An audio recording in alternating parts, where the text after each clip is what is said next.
This example comes from section 6.3, Proving Identity.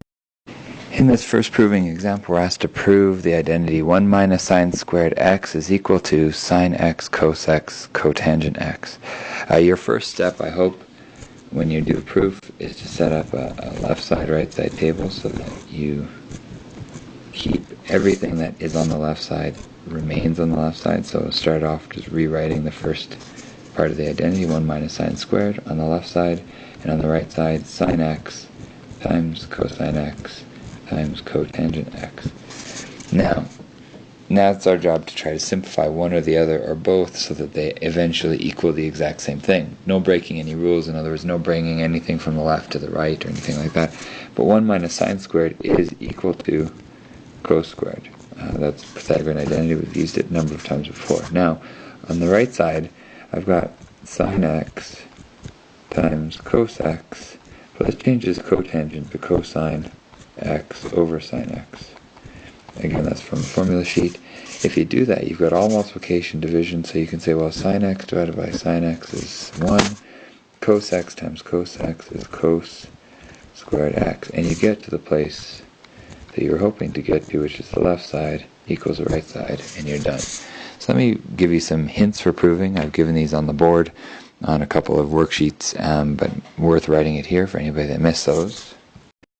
Now these hints aren't, end-all be-all how to prove everything in the universe, but they are good tips for somebody if you get stuck at all and don't know where to start. So the first one is start with the more complex side. If you have a huge expression on the left side and a tiny, small little single thing like 1 or sine x or something on the other side, start with the more complicated side and try to simplify it somehow. The next tip is look at the identities. The identities, often something will jump out at you, even if you don't have them memorized. You get the formula sheet. In the proof above, you can see, 1 minus sine squared. That should be something that I recognize as cos squared, but maybe once has jump out at me. The same thing true with cotangent x. Changing cotangent x to cos over sine is something that might jump out at you. Some identities are even more unusual, and if you have one in an expression, it'll jump out at you even more. Tip number 3 is to change every ratio to sine and cosine. So if you have tan, change it to sine over cos. If you have cosecant, change it to 1 over sine. If you have cotangent, as we did up above, we changed it to cosine divided by sine. It basically puts you all in the same language. It makes it more likely that you're going to be able to get the right side and the left side to look the same. The next tip we didn't use in this particular proof, but we will in some of the future examples, use factoring to simplify.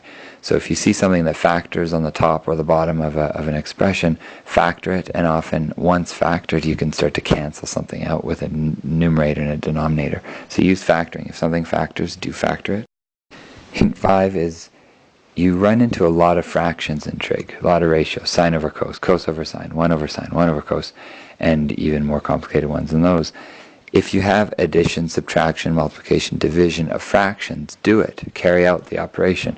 Multiplication and division, the easier ones, being that you don't need common denominators, but if you need to add or subtract, find a common denominator and add and subtract, and you'll be surprised sometimes at how simple something gets once you do find a common denominator and add or subtract some fractions. Hint 6 I add just for the sake of being complete. It's a very specific hint. It really only applies to a few proofs that we'll run into. But if you have conjugates, meaning if you have 1 minus cos x on one side and 1 plus cos x on the other side, there's a trick that you can multiply by the conjugate on the top and bottom on one of those sides and end up with something that looks the same in the end. I'll do an example of that in a future example, so trying to explain it without that will be a little difficult. But those are your 6 hints for proving. If you get stuck, come back to them and see if you can work your way through the problem.